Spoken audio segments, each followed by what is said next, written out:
All right, welcome to our third official recording of our winter series. Is it playing third in order? I don't know yet, but you'll know when you see it in real time. Well, it won't be real time because it'll be pre-recorded, but it might be real enough to you. Today, I've got, for the very first time, Doug Massi, who you've watched, learned, and listened to on YouTube for probably over a decade.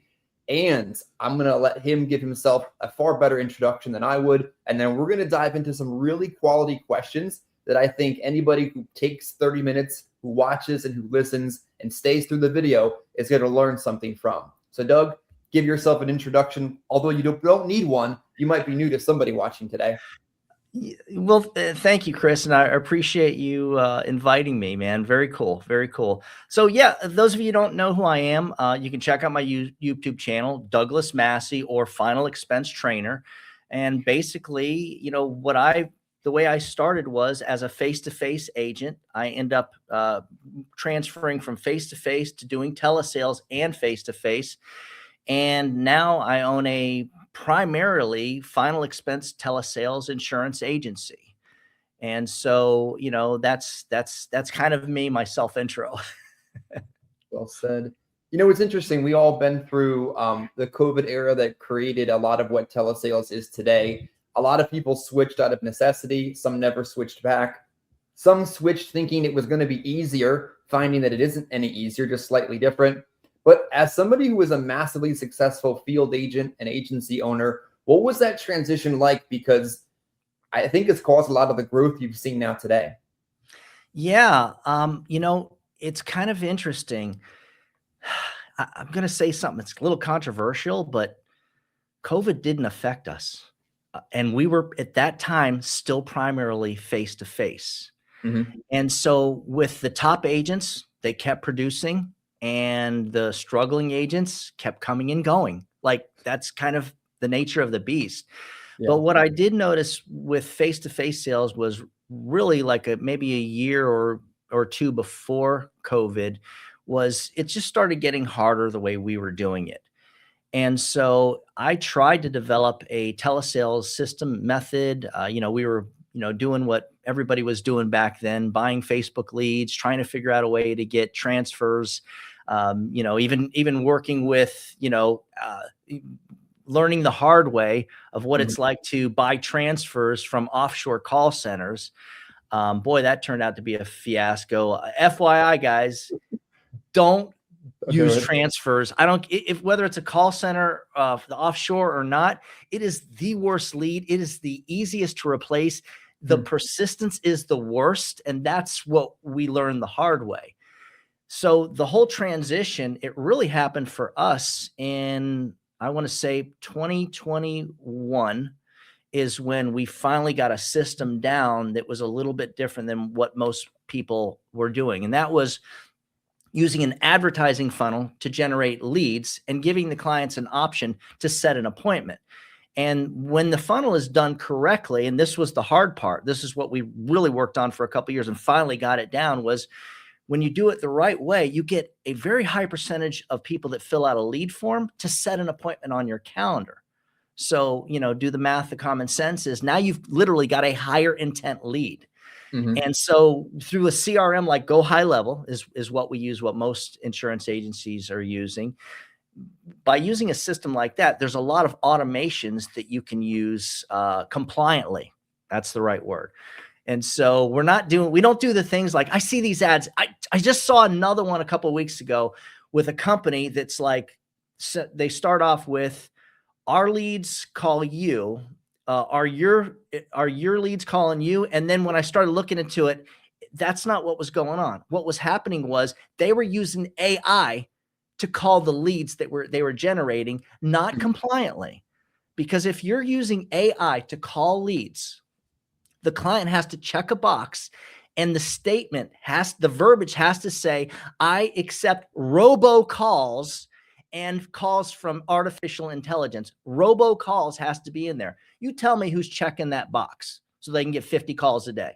Yeah. Nobody's checking that box. So there's a lot of companies that are still doing things like this. And when the independent agent does it and they get caught, it's bad. It's bad. So I guess push come to shove, it took us time to make that transition. and be able to do it compliantly. And that's basically what we do to this day. You know, we primarily, once we developed that system, I started inviting, it was like pulling teeth, inviting field agents. Hey, why don't you try this? And so some of them tried it. Were like, I hate it. They just, look, if you're a field agent, you're a field agent. If you're a tel agent, you're a tel agent. You know, that's kind of how it is. But there were a handful of individuals that were able to make the transition. And when they made it, it changed everything for them. Like night and day from how much money they were making. And plus, you know, no more driving around. Like a lot of my agents are in Florida where we live. And so if you live in, like where I live, South Florida, basically between Miami and Fort Lauderdale, selling in Miami and Fort Lauderdale was really difficult. And so one of the things we learned early on was once you start driving to the more rural areas or the smaller cities and towns, it was easier to sell in. The people were nicer. There wasn't this big city. The only way to describe it is this big wall you had to climb over to convince the client that you're not there to rip them off. Yeah. And that's what we see, you know, that's what we see in South Florida real bad. Yeah. So, you know, making that whole transition, some of the agents, they just struggled with it. Others were like, wow, I'm not driving all over the place anymore. And it seems like I'm making more money. So yeah, it was a lot. I remember you said in a video a long time ago about driving further away. And for years and years, I just worked urban. And urban has its advantages because you can see more people. You find a lot of quality replacement opportunities. You can do 9-10 appointments and drive like here and then here and then here. And you know, maybe the quality is a little bit less, but you make up for it in quantity of sits. And then, you know, driving to a rural area. I moved further away from Philadelphia, decided, you know, let's try it. What could happen? And the people were nicer. The quality of business was better. And some of the crazy things you find in the middle of nowhere, you don't find in the city, both with Medicare and Final Expense. I'm like, wow, look at that thing happening right now. But I think what's interesting too is over the last several years, the free lead model caught on. It's easy to recruit to. I mean, you can get $1 ZipRecruiter ads if you put free in it. And you can have a high volume of conversations. Heck, you can get a lot of really good, you know, hope and a prayer stories. But what's your experience been with what actually ends up playing out in that kind of a model? You know, I learned something because we did it for a 6-month period. And, you know, at first it was like, holy cow, how have we not been doing this? And then reality kind of snuck in. You know, first of all, it was so easy to recruit agents. Surprise. I mean, you know, subsidized, not free lead, subsidized. So, you know, we were given, you know, commission levels at like 40%. And so, you know, you're giving up a lot of commission to do that. But here's something we learned. And this is something that's kind of crazy. This is a simple fact. The experienced life insurance agents that came on board, almost all of them on their resume. And when I would do a one-on-one interview, I did the interviews myself. One of the questions I asked them is like, on a scale from 1 to 10, where do you put yourself as far as your closing abilities and your skill set? And they all were like 7, 8, 9, 10. They were all like really high. Well, best. So here's what we learned. The new agents that were just licensed or getting licensed, when you compared that group with the experienced life insurance agents, they blew them away night and day. It was, I mean, the experienced life insurance agents, they didn't want to do the work. They already had this mindset of, they were trying to like look for the unicorn lead or the unicorn magic thing where they could do less and get more. And that's just not a reality in our industry, whether it's a subsidized lead program or you're an independent agent paying full price. It's just not a reality. But like it was like roadblock after roadblock. A lot of these agents that would tell me how amazing they were, we failed them out in training. Like we were like in training, we were like, whoa, you can barely talk. How, you know? And so a big part of this is what I realized. A lot of these agents were coming from working maybe the health insurance industry, for example, or with a company where you've got these inbound calls where all you had to do is read a script. That's not sales.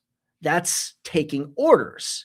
And so that's what they thought this would be. They didn't realize that selling life insurance over the phone, you have to have a skill set that needs to be developed.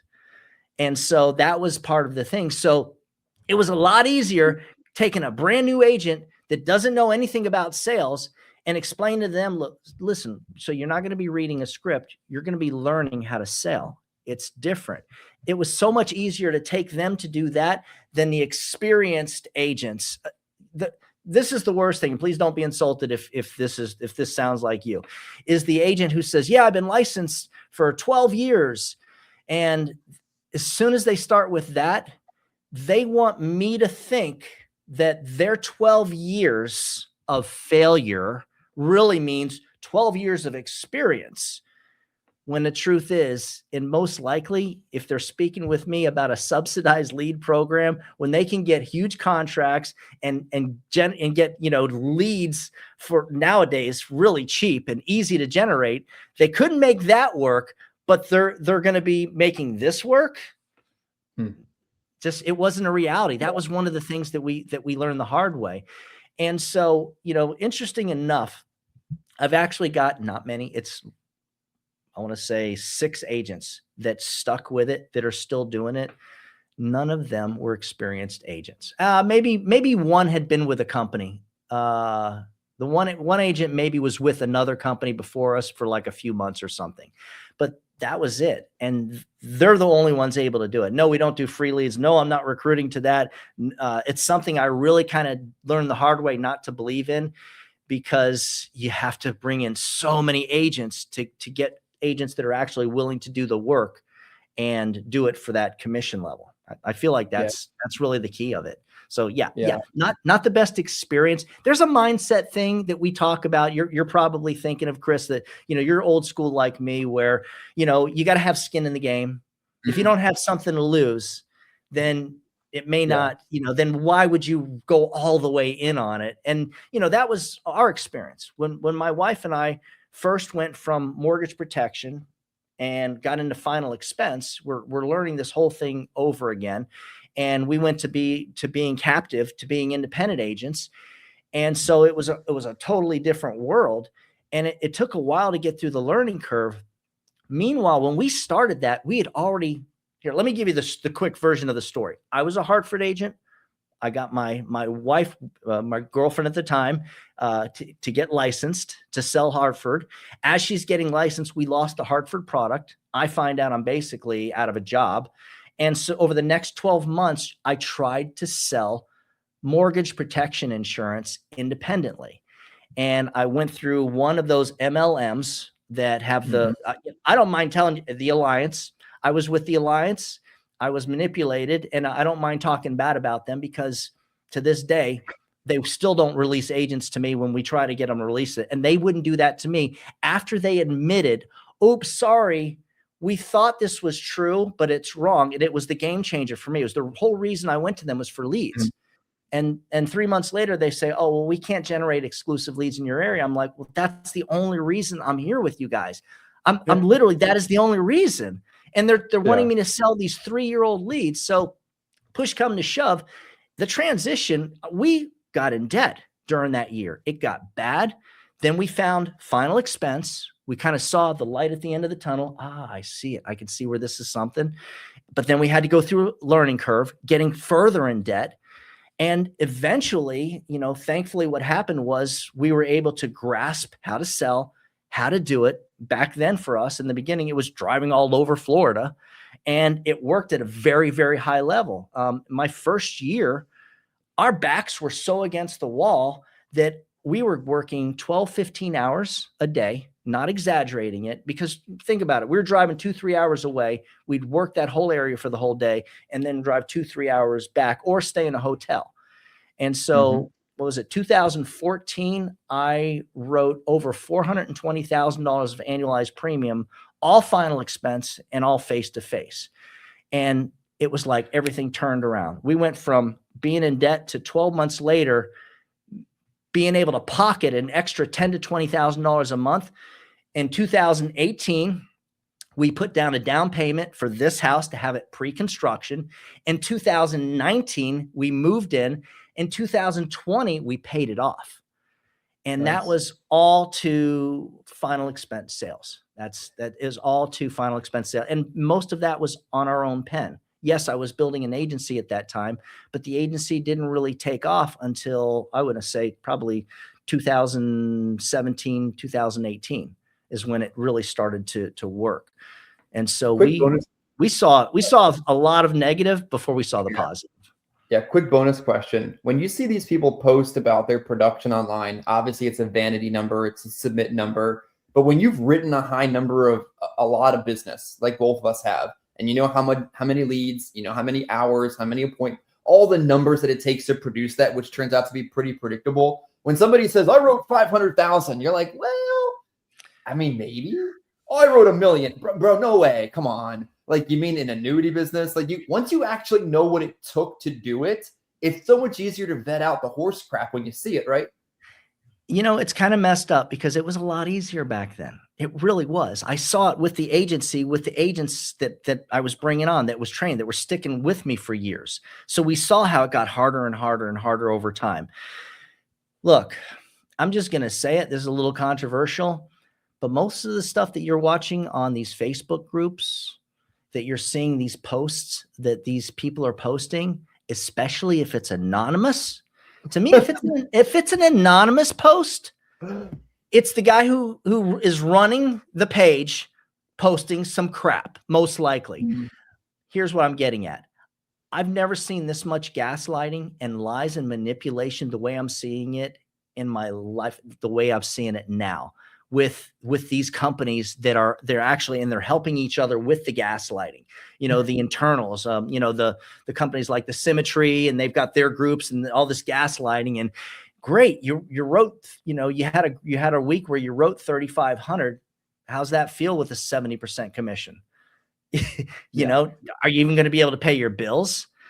And so the gaslighting, it's crazy. Here, I'll give you another example. So recently I saw an interview by someone that is very respected in our industry, did this interview of this gentleman, and they kind of opened up with, this gentleman is a millionaire off of his insurance agency. The guy ain't no millionaire. I know who he is. I know what he does. He barely can get through a normal conversation. He couldn't sell a starving chimpanzee a free banana. And so these people are being propped up as this is the reality when it's really not. And so here's what I'm getting at.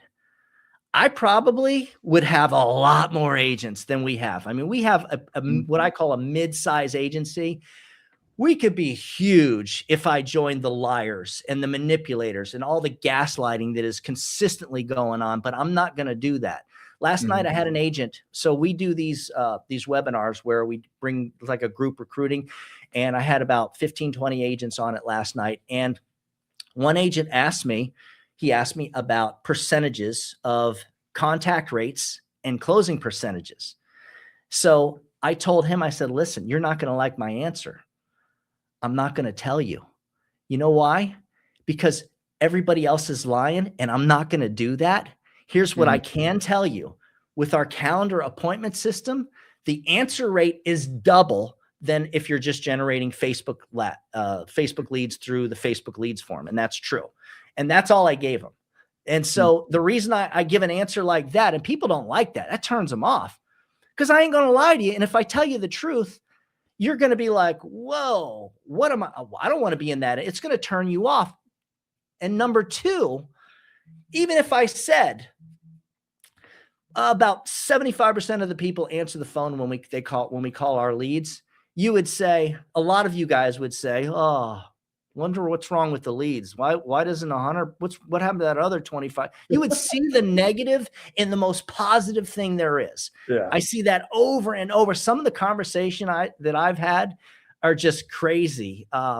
It's insane. Another good example of that is, you know, I had a gentleman recently who wanted to work with us, and, you know, he seemed all excited, and he said, okay, so So, all right, when I do this, who's going to send up the application? Who do I hand everything off to? Like, he literally, as I'm in the conversation, he literally thinks his job is to get somebody on the phone and be a fronter and just hand off the call to someone, and he's going to get 120% commission. Yeah. He literally thought that. And when I told him that's just not a reality in our industry, he got upset and he acted like I was manipulating him. All of a sudden, I turned into this point being, look, there's so much nonsense that's going on that's just not truth, especially on Facebook, especially on the fake insurance forums. You know, so I know Chris and I go back, been part of that. There was a time when it was pretty effective. Oh, yeah. Now, you go on the insurance forums and all you're doing is getting manipulated by people who couldn't sell anything, had some success 20 years ago, and nowadays aren't even in the industry, and they're giving you advice. Yeah, or they're their best advice. Meanwhile, their living status is really hard, but they're behind a computer and they're proud. And that's what we're seeing a lot of these Facebook groups and these other places. It's just gaslight city. Sorry about the rant, but no, it's true. I mean, funny side story. I'm convinced there's two guys on the forums that are actually the same person, and we just don't realize it. And I knew that there was something that smelled so wrong when I met JD in person. He was nice, and then on the forums he's not. I'm like, something's not right here. Like, that's what is this? You know what? I feel like, so I've got an agent. Here's a good example. I've got this one agent. When we talk and we Zoom, he's the sweetest guy. But on email, it's like he comes off as this, what's the word? Not just demanding, entitled. Ooh. And that's not who he is. So I feel like maybe people just come off different. But yeah, he's a character of his own, you know. Yeah. So one other funny story about the fakery on Facebook groups is I helped, build TTC from almost nothing to 6, 8, 9, 10,000 members. Moderated it at a high intent level, posted content, gave away free information constantly, attracted business as a result, not thousands of people, but a few. And I remember one night I was at the 8% conference on my phone instead of enjoying the world around me, and I see an agent post something, and said agent was in my hierarchy. I'm like, I know that guy. And he's posting this like really high intent answer to a question. I'm like, this person hasn't written anything. But this couldn't be any more fake. So I deleted it, and I'm like, I removed him from the group. I'm like, I have a high, I expect good information to be given out to people. And then the person that ran the group removed me from the group, and I'm thinking to myself, what? I knew this wasn't true, which makes you think maybe they don't want the truth as present because the truth isn't, Look, on the Facebook groups, here's the way I see it. There's certain things that are attractive. So, I'll give you an example, kind of an extreme example from the male point of view, my point of view. If you see a pretty girl running by in a jogging suit, it's a pretty girl running by in a jogging suit. But when you see her dressed up to go out at night, to go to the club, she looks completely different. That's what works on Facebook. And so a lot of times it's the same people, but they got the makeup on. Things aren't quite as real as they're going to be during the daylight. And that's what works good on Facebook. I just started a Facebook group. Hopefully I think you're part of it. I think you're in there. And so, we don't get a lot of comments, but I'm just posting like real stuff. Here's training stuff. Here's the reality of this. And I'm not posting, hey, I'm not making, this is what we see. This is what you guys see too. You'll see an image of a text message. And it's like, oh, just had my first day, wrote 3 sales, 3,500 AP. You'll see that. And then you'll see the reply. And so they put that up there. Hey, so-and-so just did this. Dude, most of that is fake crap. You know how easy that is to do? I can show you right now how to do it. I can literally show you right now on my computer. There's a program that I use. Of course, I can't remember what it's called. It connects my cell phone to my computer so that when an agent texts me, I can just type to the computer. Do you know which one I'm called? I can't remember what it's called. Anyways, you can literally use that to do it and then take a screenshot and boom. Hey, I just had a conversation with myself, my other phone with my wife, and it looks like it's Joe Agent. And wow, that's the kind of crap that we're seeing. And it just, to me, it's something that like, it's something I've been against from day one. I've always been negative towards the multi-level market type of insurance agency scenario because of the way that they use the carrot on the stick to bring in the agent. And then they offer the, hey, we'll move you from 80% to 85%. All you got to do is close a couple of sales. And then from 85 to 90%. Meanwhile, anything less than 100% is basically the only way for me to describe it on your main level product. And this is my opinion, Chris. So hopefully I'm not offending you or anybody else. But if you're getting less than 100% commission and you're paying full price for your leads, it's like you're getting paid less than minimum wage. It's just horse crap. And really, most of the commission should even be a little bit higher, depending on what you're doing, depending on the relationship you have, with the agency. Yeah. Let's go into a real good question here because it's one thing to be truthful, and I'd rather be truthful and offend somebody than lie to them. And, if that means I never get thousands of people in an agency or in a room, at least I was truthful to my grave about it. But you do, you attract people, good talent, writes business, and then sometimes doesn't work out. And what have you learned in agency management that, you can kind of see it happening, mitigate it, protect yourself from it best you can, in your experience and bringing people on and watching them win and watching some walk out the door?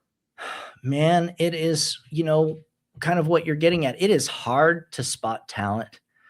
I've had agents come in that I thought, whoa, I think she's going to do great. This is going to be, and just a total mess. And then I've had other agents. I've got a couple that have been with me for several years now that I really was like, they're just weird kind of personalities. And meanwhile, they're consistent. They're just like something's not right about them. And I just didn't expect much, but okay, let's give it a shot. And consistence, year after year after year after year, consistence. So honestly, one thing I learned is you just can't tell. Here's what one thing I do at my agency that a lot of agencies don't do, most don't do, is when I bring on an agent, I don't send out the contracting unless they've actually handed me some money. Whether it's 300, and generally I chart like depending on the option, what the game plan is for them.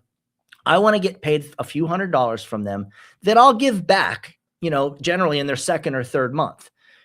And the reason I do that is because if they can't come up with a few $100 and it's like a non-issue for them, like if 300 or $500 is a lot of money to you, and it's going to be the difference between you working with me or not, you're probably not going to be able to learn how to do this. It's just a mindset mentality thing where if you're afraid of something, you're going to let that fear carry you right through. And so what I learned when I first started doing this, when I started my agency 11 years ago, the first couple of years, I brought on any agent, anybody. You came, great, come on, get you in training. I was getting 50, 60 people in my training calls, and the sales, I probably, and this sounds like such a crazy number, over 80% of the agents didn't even close a sale. Or if they did, it was like one. But it was insane. So now what I do, it's the opposite. Now over 90% of my agents sell something, at least something, so not everybody can do this business, but that's the one thing I learned. If they're not willing to invest up front, they're going to look for reasons. A lot of people don't belong in sales that are in sales, and they're going to look for reasons not to do this and excuses to go to the next agency into the next agency, only to be worse off a year from now than they are today. That's the nature of the beast. Again, wherever you go, there you are the whole time. Like, even if you went here and you went there, you're still you. You're just somewhere different. And most of the problems are you problems that you have to solve that I can't fix, and Doug's not going to fix, and the next guy's not going to fix. You got to fix yourself. Let's wrap up with one more real practical tip, trick, or suggestion: schedule. When you work in the field, you physically leave your home. Ideally, you drive an hour or more to somewhere else where it isn't convenient to come home to, and you work all day. Not that complicated. If you leave in the middle of the day, you instantly regret it because there's traffic and there's a lot less distractions. I mean, maybe you could go to the store, which would be stupid, hardly go to the bathroom. Like, you can just work. When you're home, there's laundry, there's dogs, there's kids, snow days, 2-hour delays, project, all this stuff. The heater's broken, this is leaking, that's on fire.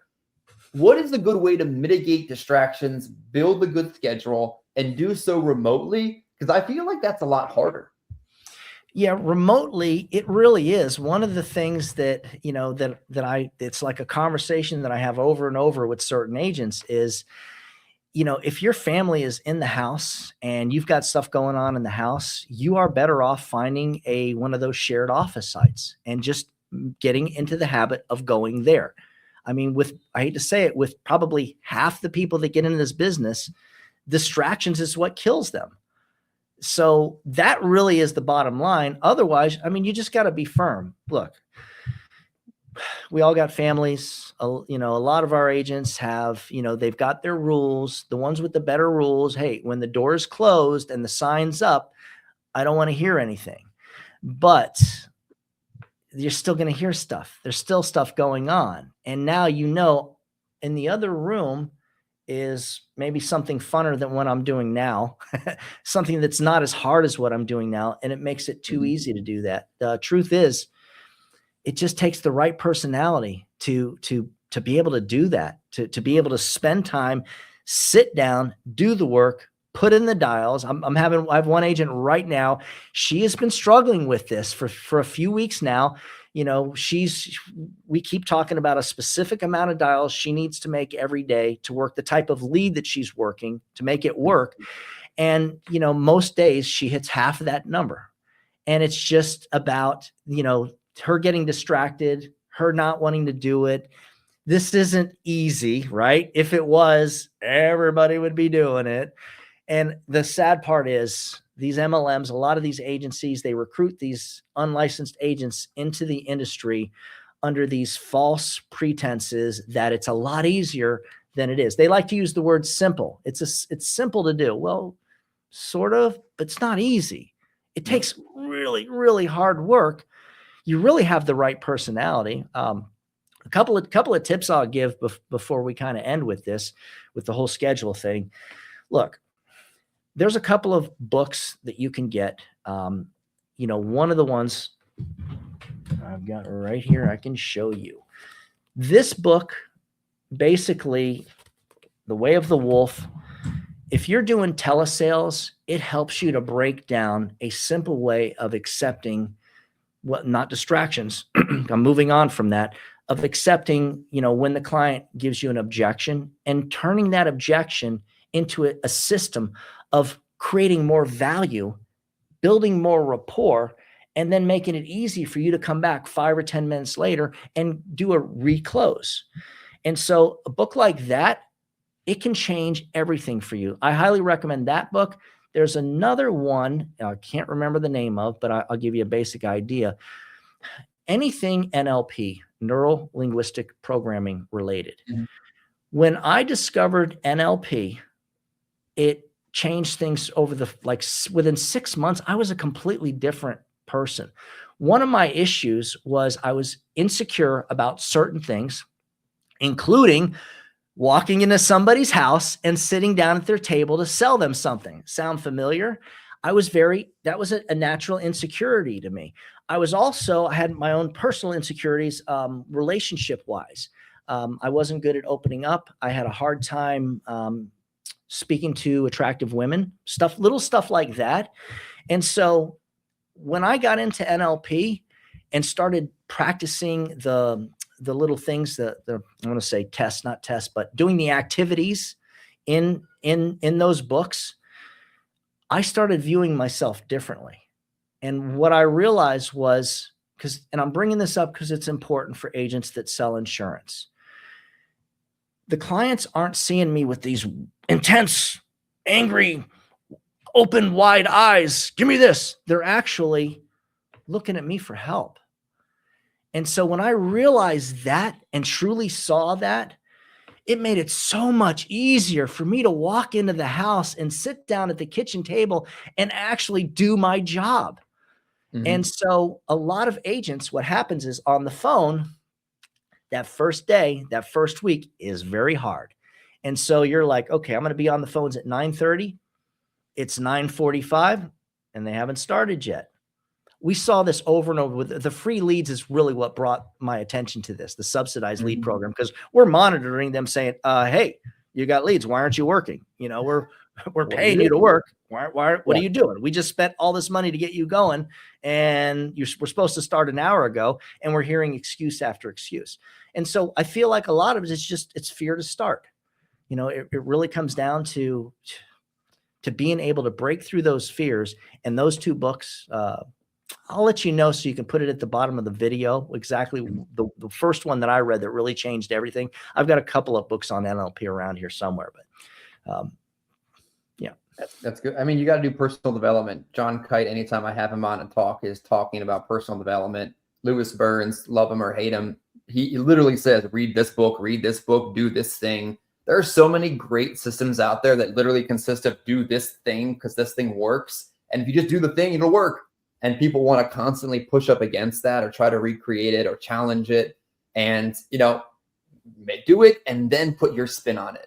And do it and put your spin on it. Learn from it, then make it better. Be willing to fail. Be willing to make a mistake. You know, even with something simple like thumbnails. I made one last week. I'm like, that's terrible. Make a new one. You know, do a little bit better. And before you know it, you're an expert at it. Be willing to pay. Put yourself around the right kind of people. You know, if you're not getting the kind of mentorship that tells you what to do, shop around. Like, this is a great time of year to have a conversation with Doug or somebody else out there. And here's the best way you can test out who you should work with. Talk with them for 21 minutes, and then you start to figure out who they are, what they know and what they don't. And then you can decide if you want to, you know, partner with that person or not. Doug, I appreciate everything you shared willingly, freely, and out there with everyone that watched today. Go over to his channel, hit the subscribe button if you haven't. Comment on the video because you should. And if you disliked it, hey, dislike it too, because I enjoyed it. Doug, thank you. And maybe we'll do this again sometime soon. I'm looking forward to it, man. Thanks for having me on. You got it.